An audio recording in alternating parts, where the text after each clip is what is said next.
우리 하나님께서 오늘 우리에게 주시는 말씀입니다. 요한일서 4장 9절에서 11절의 말씀입니다. 다 같이 합독하겠습니다. 하나님의 사랑이 우리에게 이렇게 나타난 바 되었으니 하나님이 자기의 독생자를 세상에 보내심은 그로 말미암아 우리를 살리려 하심이라. 사랑은 여기 있으니 우리가 하나님을 사랑한 것이 아니요 하나님이 우리를 사랑하사 우리 죄를 속하기 위하여 화목제물로 그 아들을 보내셨습니다. 사랑하는 자들아, 하나님이 이같이 우리를 사랑하셨은즉 우리도 서로 사랑하는 것이 마땅하도다. 아멘. 기도하겠습니다. 하나님 아버지, 오늘도 주님이 우리를 사랑하셨기에 우리가 주님 안에서 구원받고 새 생명 얻어 하나님을 아버지라 부르며 오늘도 예배할 수 있는 이 자리에 오게 하신 것을 감사를 드립니다. 아버지께서 이 시간에도 우리 각 사람의 심령에 성령으로 임재하여 주셔서 말씀하여 주시고 깨닫게 하여 주시고 믿어지게 하시고 행할 수 있는 은혜를 주시옵소서. 종의 입술도 주장하시고 성령님의 도구로 사용하여 주옵소서. 예수 그리스도의 이름으로 기도하옵나이다. 아멘. 오늘 예수님의 영성 두 번째로 한번 따라하겠습니다. 사랑의 영성. 사랑의 영성. 사랑의 영성. 사랑의 영성. 최근에 제주도 바다에서 앞바다에서 돌고래가 죽은 자기 새끼를 등에 업고 다니는 그런 모습이 영상으로 찍혔습니다. 이 사랑은 어떤 사랑이든지 고귀합니다. 그 사랑 가운데서 가장 큰 사랑은 부모의 사랑이죠. 동물이든 사람이든 부모가 자식을 사랑하는 것은 어떤 것과도 비교할 수가 없어요. 동물보다도 못한 부모들도 가끔은 있습니다. 요즘 매스컴에 보면 너무나 악한 그런 부모들의 모습들이 가끔 나오는 걸 볼 수 있어요. 그러나 대부분의 부모는 자식을 위해서라면 모든 것을 다 내어줄 수가 있어요. 다 내어줄 수가 있어요. 그래서 자녀들도 부모가 돼봐야 부모의 마음을 이해를 하지 자식을 낳지 않고 결혼을 하지 않으면 부모의 마음을 모른다는 거예요. 이 부모의 사랑 다음으로 고귀한 사랑이 부부의 사랑입니다. 그러니까 많은 사람들이 부모보다도 막 자식을 더 사랑하고 자식을 위해서 다 쏟아붓는 사람도 있는데 여러분 그러면 안 됩니다. 자식보다도 배우자에게 더 잘해야 되고 배우자를 더 사랑해야 됩니다. 왜 아멘 안 하세요? 성경을 읽다 보면 하나님과 우리와의 관계에 대해서 많이 말씀을 하시잖아요. 근데 그 관계 중에 가장 친밀하고 좋은 관계를 말씀하신 게 뭐냐면 하나님은 아버지시오 우리는 자녀이다. 또 예수님은 신랑이시오 우리는 신부다. 할렐루야. 하나님은 아버지시고 우리는 하나님의 자녀들이고 예수 그리스도는 우리의 신랑이시고 우리는 예수님의 신부라는 거예요. 여러분 이것보다 더 친밀한 관계가 어디 있겠어요? 아버지 하나님은 이 죄인들을 구원하기 위해서 독자 예수님을 보내주셨어요. 하나밖에 없는 독자, 하나밖에 없는 그 외아들을 죄인들을 살리시기 위해서 세상에 내려보내셨습니다. 오늘 본문 10절 한번 보세요. 사랑은 여기 있으니 우리가 하나님을 사랑한 것이 아니에요. 우리가 하나님 사랑한 게 아니에요. 어떤 사람들은 우리가 하나님을 사랑해 주는 것처럼 그렇게 착각을 하는데 그렇지 않습니다.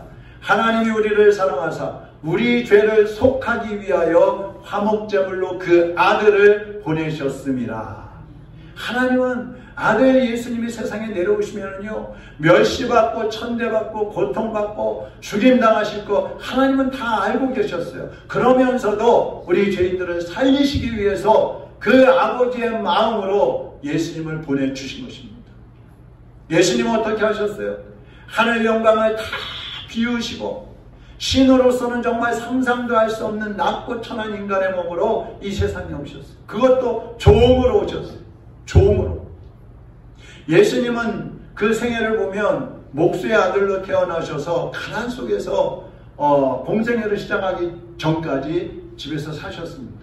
그리고 공생애를 시작하면서 죄인들을 그 가슴에 품으시고 구원해 주시기 위해서 모든 것을 다 바치셨어요.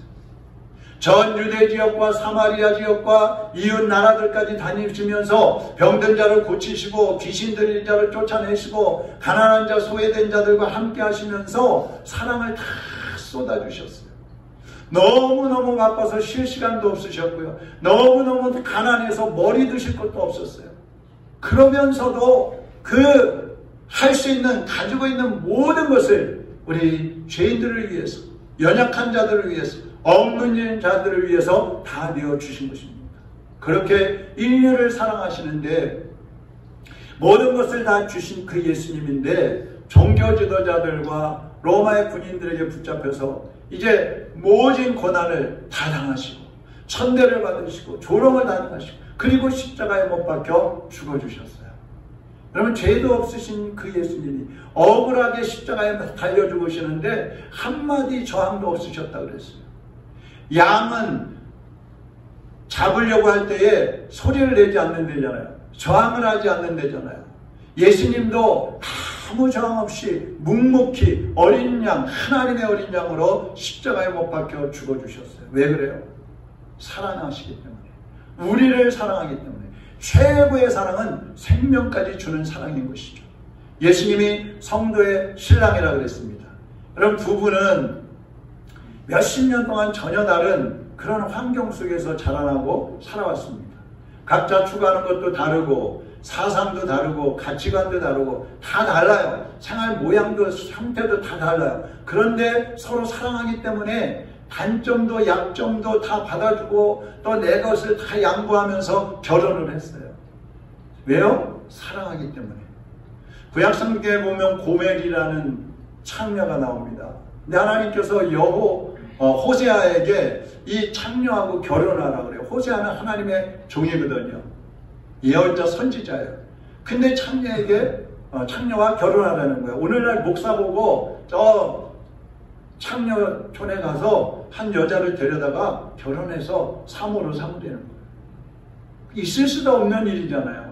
근데 어떻게 하나님이 하라고 하십니까? 호세아가 그렇게 합니다. 근데 이 여인이 결혼을 하면 좀 정숙하게 그래도 좀 살아야 되는데 아기를 낳고도 또 나가서 바람 피워가고 또 딴 남자한테 가고 몸을 팔고 팔려가고 막 그래요. 하나님이 호세아한테 가서 돈 주고 다시 사와. 다시 데려와. 아니 한 번도 모자라서 두 번, 세 번 다시. 근데 호세아는 그렇게 합니다. 왜 그렇게 했을까요? 하나님께서 호세아에게 이렇게 하라고 하신 것은 하나님의 마음을 보여주시는 거예요. 이스라엘 사람들이 하나님을 떠나서 우상을 섬기는 거, 영적인 간음을 하는 거예요. 영적인 창녀처럼 사는 거예요. 이 우상도 섬기고 저것도 섬기고 이 귀신도 섬기고 저 귀신도 섬기고. 그런데 하나님께서는 그들을 용서하시고 또 데려오시고 용납하시고 또 받아주시고 배신하고 도망가면 또 데려오고 그 하나님의 마음을 호세아 선지자를 통해서 보여주시는 거예요. 신랑 예수님은 우리를 사랑하시기 때문에 때로는 우리가 예수님을 실망시키고 예수님 배신하고 또 그냥 언제 그랬더니 하는 듯이 예수님을 떠나서 세상으로 나가기도 하고 막 그러잖아요. 그런데도 우리 주님은 우리를 받아주시고 용납하시고 함께해 주시고 우리를 또다시 구원으로 인도해 주시는 거예요. 오늘날 많은 부분들이 막 이혼을 하지 않습니까? 현대처럼 이혼이 많은 때가 어디 있어요? 근데 왜 이혼을 할까요? 이혼하는 이유가 뭐예요? 진심으로 사랑하지 않으니까 그러는 거예요. 예수 믿는 분들 중에도 그런 분들이 많이 있어요. 아유 목사님 저 왼수하고 좀 헤어졌으면 좋겠어요. 이제 좀 그만 살았으면 좋겠어요. 어떤 사람은 살다 보니까 생각이 차이가 있고 가치관이 달라가지고 또 삶의 어떤 그런 형태들이 달라가지고 못 살겠다고 하는 사람들이 있어요. 그래서 황혼 이혼도 많잖아요. 황혼. 노인이 돼갖고도 이혼을 한단 말이에요. 지금이라도 좀 행복하게 편하게 살아야 되겠다. 왜 이혼을 해요? 사랑하지 않으니까 그러는 거예요. 사랑은요 둘을 하나로 연합을 시킵니다.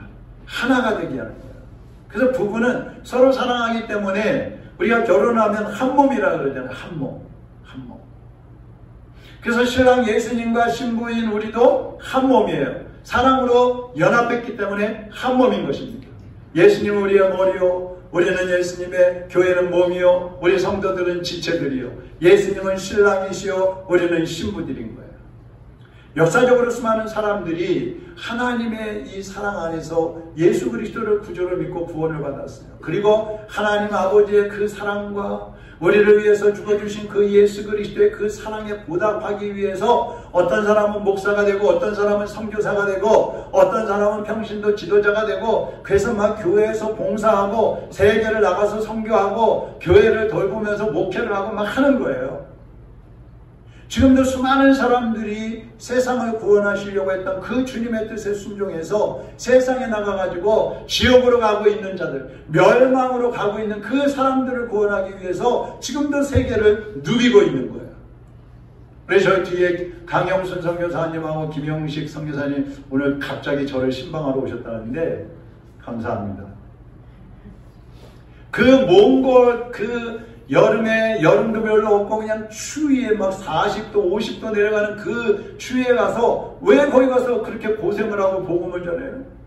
지금도 몸이 아프셔갖고 이제 치료받으러 나오셨는데 몸이 아픈 몸을 이끌고 왜 가서 그렇게 하고 있어요? 주님의 사랑 때문이야. 하나님께 받은 사랑이 너무 커서 가만히 있을 수가 없는 거예요. 그런데도 우리는 자랑할 게 없어요. 주님, 제가 가서 막 선교했어요. 예수님, 제가 목회했어요. 예수님, 내가 주님을 위해서 막 봉사하고 일했어요. 자랑할 게 없어요. 왜요? 주님께 받은 사랑이 더 크기 때문에, 너무너무 크기 때문에 우리는 주님께 드리는 그 사랑 비교도 안 되는 거예요. 오늘 11절 한번 보겠습니다. 같이 읽어보겠습니다. 사랑하는 자들아, 하나님이 이같이 우리를 사랑하셨은즉 우리도 서로 사랑하는 것이 마땅하도다. 하나님의 사랑을 깨달은 사람들은 사랑하면서 살아가야 돼요. 마땅하게 살아가야 되는 거예요. 사랑을 해도 되고 안 해도 되는 게 아니라 당연히 사랑하면서 살아야 되는 거예요. 누구를 사랑해요? 첫째는 하나님을 사랑해야 돼요. 힘과 뜻과 온 마음과 정성과 목숨까지 바쳐서 하나님을 사랑해야 됩니다. 둘째로 예수님이 목숨까지 내어주시면서 구원하시려고 했던 저 세상에 죽어가는 그 죄인들까지도 우리가 사랑해야 되는 것입니다. 그래서 사도 바울은 로마서 14장 8절에 보니까 우리가 살아도 주를 위하여 살고 죽어도 주를 위하여 죽나니 그러므로 사나 죽으나 우리가 주의 것이로라. 사도 바울이 어떤 사람이에요? 성도들을 잡아서 막 감옥에 놔두고 죽이고 뭐 체포하러 막 다른 나라 다른 지역까지 가는 그런 사람이에요. 스데반 집사님이 돌에 맞아 죽을 때에 사도 바울도 옆에서, 그때는 사울이었죠, 옆에서 막 박수치고 돌 던지는 사람들의 옷을 지켜주고 잘한다고 박수치던 사람이에요. 그런데 어땠어요? 그 사람이, 그 악한 사람이 하나님의 사랑으로 인해서 변화되어지고 주님을 믿게 되었고 구원받게 되었고 주님의 일꾼이 된 거예요. 그러니까 나는 살아도 주를 위해서 살고 죽어도 주를 위해서 죽는다고 고백을 할 수밖에 없는 거예요. 여러분 신앙생활 하다가 기분 나쁘면 교회 안 나온다 그러잖아요. 그게 무슨 벼슬이에요? 신앙생활 하다가 기분 나쁘면 예수님 안 믿는다 그러잖아요. 어떻게 그런 얘기를 할 수가 있어요? 주님이 나를 구원해 주셨는데, 주님이 나 때문에 돌아가셨는데, 주님이 나를 위해서 하늘 영광 보좌를 다 비우시고 오셨는데 내가 어떻게 감히 주님을 놓고 믿는다 안 믿는다 감히 밀고 땡기고 할 수가 있어요? 여러분 주님을 얼마나 사랑하십니까? 저는 지난 화요일날 새벽에 1시에 잠이 깼어요. 그래갖고 어떤 목사님의 책을 읽는데 그 목사님의 책에 그렇게 써있더라고요. 나는 하나님을 사랑하지 않은 것을 회개했습니다. 그 책 내용을 쭉 읽다가 그렇구나. 나도 하나님을 사랑하지 않았구나. 나도. 제가 우리 손녀 서아, 우리 서아를요 어디 가서도 전화하면 목소리 들으면 너무너무 행복해요. 막 안아주고 싶고 뽀뽀하고 싶고 그냥 달라는 거 다 해주고 싶고, 정말 사랑해서 어쩔 줄 모르겠어요. 근데 하나님을 그렇게 사랑했는가? 사랑하는 사람을 생각하면 막 가슴이 벌렁벌렁 하잖아요. 생각만 해도 막 미소가 떠오르잖아요. 어떻게 해서든지 저 사랑하는 사람을 위해서 내가 다 해줘야지. 좋은 것만 생기면 막 아우 이거 아무게 갖다 줘야지. 그러잖아요. 근데 예수님을 생각하면서 여러분 가슴이 막 두근두근 하십니까? 오늘 교회 오실 때 막 가슴이 두근두근 세근세근 했어요? 예수님을 생각하면 막 기뻐서 웃음이 저절로 나옵니까? 내 감정을 누르고 주님의 뜻에 순종하고 주님이 원하시는 대로 살려고 애를 썼어요? 제가 저한테 묻는 거예요, 지금. 돌아보니까 별로 그렇게 못한 것 같아요. 그러면서 어떻게 하나님을 최고로 사랑한다고 말을 할 수가 있어요? 저는 그동안 목사니까, 그래도 내가 목사니까 당연히 하나님 사랑하고 있지, 그렇게 생각했어요. 그리고 내가 하나님 말씀대로 사는 척 했던 것 같아요.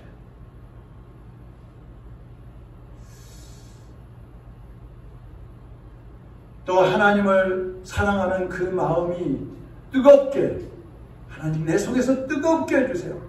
그렇게 그 새벽에 기도를 했습니다. 여러분 어떠세요? 제가 주님을 사랑하는지 사랑하지 않는지 몇 가지 점검표를 좀 만들어 봤어요. 한번 보세요. 자, 여러분이 한번 읽어보시기 바랍니다. 첫째, 하나님이 보고 싶다. 다시. 첫째, 하나님이 보고 싶다. 하나님 보고 싶다. 두 번째, 예수님을 생각만 해도 가슴이 벌렁거린다. 셋째, 십자가의 예수님을 생각하면 눈물이 난다. 넷째, 예수님을 만지고 싶다. 다섯째, 하나님의 품에 안기고 싶다. 여섯째, 주님의 음성이 듣고 싶다. 일곱 번째, 좋은 것이 있으면 예수님이 먼저 생각난다. 여덟 번째, 하나님께 드리는 것은 아깝지 않고 기쁘다. 아홉 번째, 하나님의 뜻을 깨달으면 내 뜻을 꺾고 무조건 순종한다. 열 번째. 하나님이 기뻐하실 일을 하면 만족하고 행복하다. 그러십니까? 이 중에 몇 가지나 여러분 해당되세요? 이 10가지 중에 반도 안 된다 그러면 우리가 정말 하나님을 사랑하고 있는 것인지 다시 한번 돌아봐야 됩니다. 여러분 이제 진심으로 하나님을 사랑하시기를 바랍니다. 하나님을 사랑하시기 바랍니다. 네. 오늘 16절 같이 한번 읽어보겠습니다. 하나님이 우리를 사랑하시는 사랑을 우리가 알고 믿었노니 하나님은 사랑이시라. 사랑 안에 거하는 자는 하나님 안에 거하고 하나님도 그 안에 거하시느니라. 아멘. 사랑 안에 거하는 자는 하나님 안에 거하고 하나님도 그 안에 거하시느니라. 여러분이 주님과 이웃을 사랑하면 항상 주님 안에 살 수 있어요. 하나님이 여러분에게 풍성한 은혜를 베풀어 주시겠다는 거예요. 우리가 누구를 어떻게 사랑해야 돼요? 아까도 말씀드렸잖아요. 첫째는 하나님을 진심으로 사랑해야 합니다. 사랑하는 주님께 가장 좋은 것을 드리려고 해야 돼요. 여러분이 가장 좋아하는 것을 주님이 기뻐하시는 일에 사용을 하세요. 정말 주님을 사랑한다면. 사랑하는 주님께 예배를 드리고 온전한 11조를 드리면서 하나님께서 나의 전부이심을 고백을 하고 이웃을 섬김으로써 하나님을 기쁘시게 하는 그런 삶을 사는 것이 하나님을 사랑하는 사람의 모습인 것입니다. 요한일서 3장 16절 아까 우리가 읽었던 말씀인데요. 그가 우리를 위하여 목숨을 버리셨으니 우리가 이로써 사랑을 받고 우리도 형제들을 위하여 목숨을 버리는 것이 마땅하니라. 우리도 예수님의 사랑을 받았기 때문에 그 사랑에 보답하는 마음으로 이웃을 사랑해야 돼요. 그것이 마땅하다는 것입니다. 지난번에 휴가 때 평창에 가서 있었는데요. 주일이 돼갖고 교회를 찾다가 강산 성결교회, 작은 교회, 강산 성결교회가 눈에 띄길래 가서 예배를 드렸어요. 어르신들만 있어요. 14분 되는데 주로 여자분들이고 남자 어르신들 한 3분 되고 그렇게 있더라고요. 예배를 끝나고 나오는데 목사님이 정말 젊은 목사님인데 40대 중반의 젊은 목사님인데 말씀을 은혜롭게 잘 전하시더라고요. 그래서 나오는데 사모님이 또 인사를 하는데 꼭 우리 조미 사모 같아. 목소리가 아주 밝고 명랑하고 목소리만 들어도 기분이 좋아. 이 교회는 앞으로 부흥하겠다. 그런 생각이 들었어요. 그 숙소에 돌아와서 생각해 보니까 야, 이제 상가를 얻어가지고 하는 교회인데 재정적으로 저 교회도 어렵겠구나. 그럼 보나마나 목사님도 생활이 어렵겠구나. 그런 생각이 들었어요. 그래서 집사람 보고 우리 헌금을 하지 말고 봉투에 조금 넣어서 식사비를 드리자. 그래서 주중에 갔더니 이제 아무도 없는데 헌금 통은 있더라고요. 그래서 그 헌금통에다 봉투에다 써서 넣고 왔어요. 이것은 헌금이 아닙니다. 가족들과 함께 한 끼 식사하십시오. 이렇게 써놓고 왔어요. 얼마인지는 묻지 마세요. 제가 이 얘기를 하는 것은 제 자랑을 하려고 그러는 게 아니에요. 작지만 내가 어떻게 하면 주님을 기쁘시게 할까? 나에게 은혜 주시고 나에게 때를 따라 필요한 것을 공급하시고 사랑하시는 그 하나님께 나는 무엇으로 보답할까? 그 찾다가 그걸 찾은 거예요. 부활하신 예수님께서요, 제자들이 예수님 부활하신 거 봤는데도 불구하고 야, 우리 더 이상 예수님 못 따라다니겠다, 고기나 잡아먹고 살자 그러면서 갈릴리 바다에 가고 7명의 제자들이 가서 고기를 잡고 있었어요. 밤새도록 잡았는데 한 마리도 못 잡았죠. 다 지쳐 있었어요. 근데 새벽에 부활하신 예수님이 거기 찾아가신 거예요. 얘들아, 너희들 고기 잡았어? 한 마리도 못 잡았는데요. 누군지도 모르고 대답하는 거예요. 근데 예수님께서 배 오른편에 던져봐. 그러니까 그물이 그냥 꽉 차갖고 끌어올리기도 힘들 정도로 고기가 잔뜩 잡혔어요. 그리고 예수님이 물가로 나온 제자들에게 식사를 준비해서 아침 식사를 준비하고 주시면서 베드로에게 묻습니다. 내가 이 사람들보다 나를 더 사랑하느냐? 내가 이 사람들보다 나를 더 사랑하느냐? 거기 듣고 있는 모든 제자들에게 똑같이 질문하시는 것이죠. 지금 주님은 우리에게도 묻습니다. 네가 다른 누구보다도 그 세상의 어떤 것보다도 나를 더 사랑하느냐? 나를 최고로 사랑하느냐? 주님이 그렇게 묻고 계십니다. 그리고 주님을 사랑한다면 예수께서 생명을 버리시면서까지 사랑하셨던 저 세상 사람들을 사랑하라고 우리에게 말씀하고 계십니다. 이 말씀을 준비하는데 문득 그 결혼식장의 생각이 하나 났어요. 이제 신랑 신부가 혼인서약을 하고 결혼식이 마치면 이제 행진을 하잖아요. 손을 탁 잡고 우리 서약한 대로 영원토록 사랑하며 살겠습니다. 그러면서 행진을 하잖아요. 마지막으로.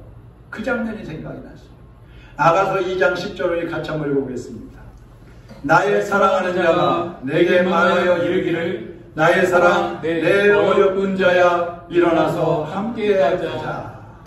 지금 예수님께서 여러분에게 주님이 가셨던 그 사랑의 길, 그 희생의 길을 함께 가자고 말씀하고 계십니다.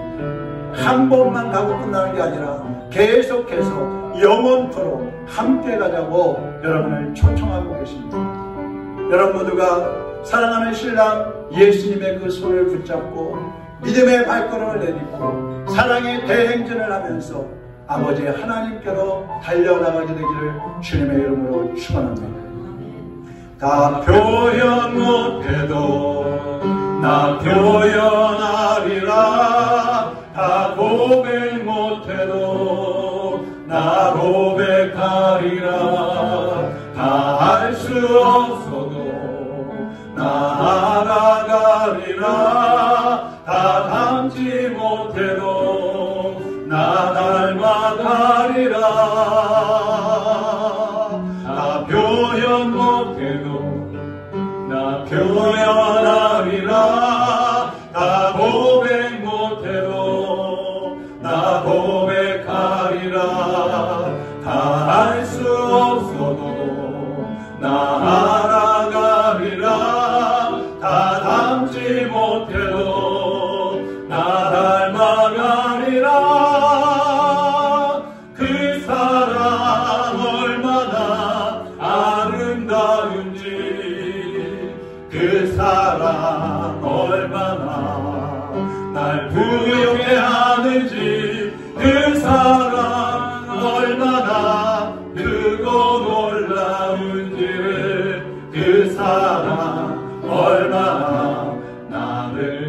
감격하게 하는지. 다시 한번 하겠습니다. 나 표현 못해도, 다 표현 못해도 나 표현하리라. 다 고백 못해도 주님을 사랑한다고 고백하시기 바랍니다. 나 알 수 없어도 나 알아가리라.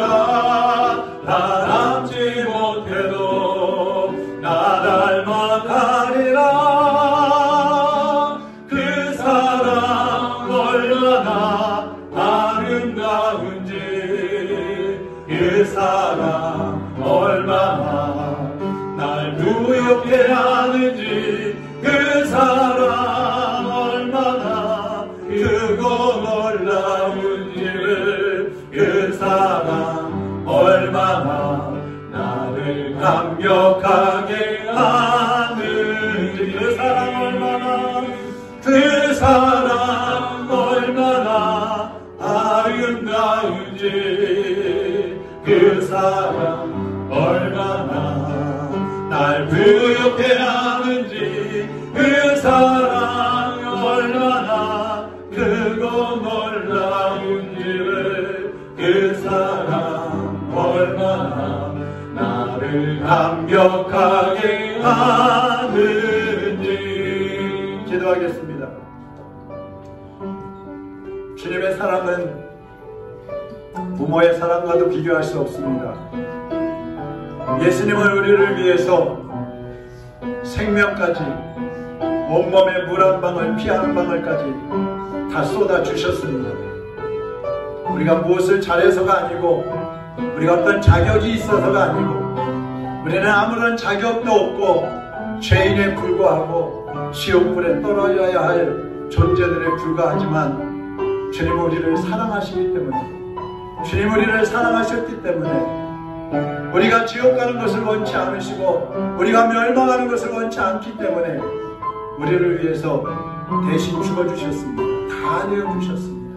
여러분, 얼마나 주님을 사랑하십니까? 주님을 위해서 어떻게 살고 계십니까? 주님이 기뻐하시는 일을 위해서 얼마만큼 헌신하고 계십니까? 내 욕심 하나, 내 정욕 하나도 끊지 못해서 주님을 실망시키고, 내 쾌락 하나 끊지 못해서, 내 습관 하나 고치지 못해서 주님의 마음을 슬프게 하고 있지 않습니까? 이 시간 돌아보시고, 주 성령님 이 시간에 나의 마음을 만져주시고 나의 생각을 주장하시고 내 심령을 새롭게 하시어서 하나님의 사랑으로 살게 하여 주옵소서. 하나님의 사랑에 감동하는 삶을 살게 하여 주옵소서. 하나님의 사랑에 조금이나마 보답하는 삶을 살게 하여 주옵소서.